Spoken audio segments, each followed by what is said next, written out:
Hi, welcome to week 3. I hope you're doing well and feeling like you're in a groove in this class. That's my hope, right around now, that you understand the rhythm of how things work with the discussion boards and the assignments.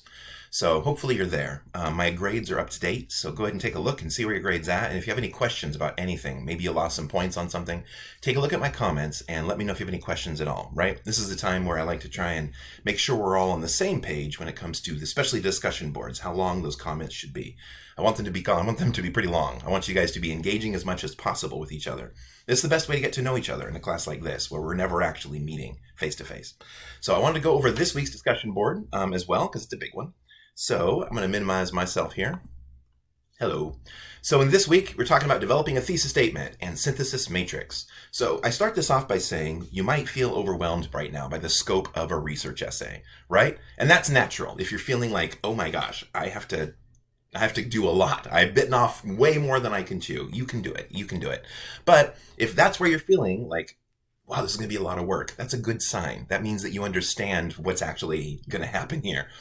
You have your research that you need to do, and you need to find out something. You need to share it with us. So I'll keep reading the instructions here. It says, in fact, you might feel a mix of emotions, as all writers do, when approaching a longer writing project. For example, as you complete various tasks, you will feel more confident, and then you'll be faced with a new task and feel like you're starting all over again.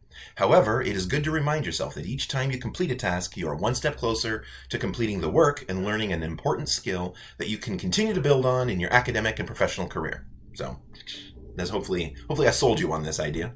Here's the work for this week.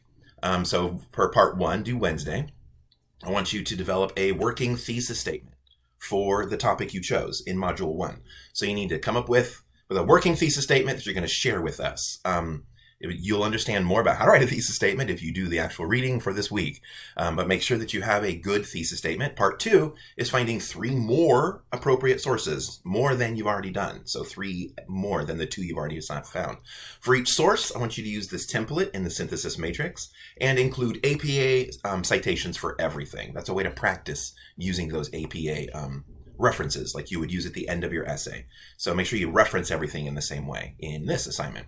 So hopefully that makes sense. The thesis statement part can be hard for some people. And it depends on what kind of schooling you had before right now, usually. But in a nutshell, a thesis statement is the entire argument of your essay boiled down into one phrase, one statement, right? What's called a thesis statement. The word statement there is because that's really what it is. It's taking a stand and saying something that is going to be the point of the whole rest of the essay.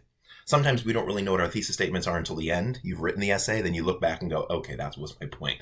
But a well-researched essay like this one, the one where you are starting with a question, well, that question's probably really related to your thesis statement, right? It just depends on what you find in your research. So hopefully this helps. But there's more to this assignment than just what's due on Wednesday. By Sunday, I want you to reply to a minimum of 2 of your classmates' posts. And I want to point this out with thoughtful, substantive, that's a hard word, comments. So some people's comments, and this is normal around now, but sometimes comments can get pretty short. Like they're just one sentence long. And sometimes they're just like, hey, I like what you said. And that's not really helpful, right? So for a class like this, I really want you to connect with each other. Try and make those comments a bit longer. Try and stretch them out.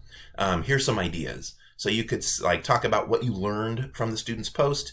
You could, if there's anything you saw that you thought that they did really well that you could steal for your own ideas, yeah, tell them about it. What do you think they did awesomely? And notice that's different, right? What did they learn and what did they do well aren't the same things. What did you learn versus what did they do well? Do you have any suggestions for the student?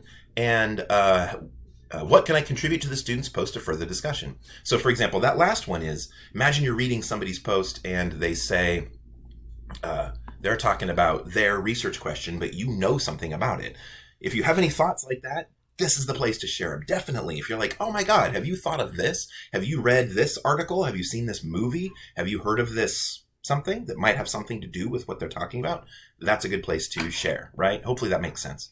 So in the last little comment underneath here, this is pretty important.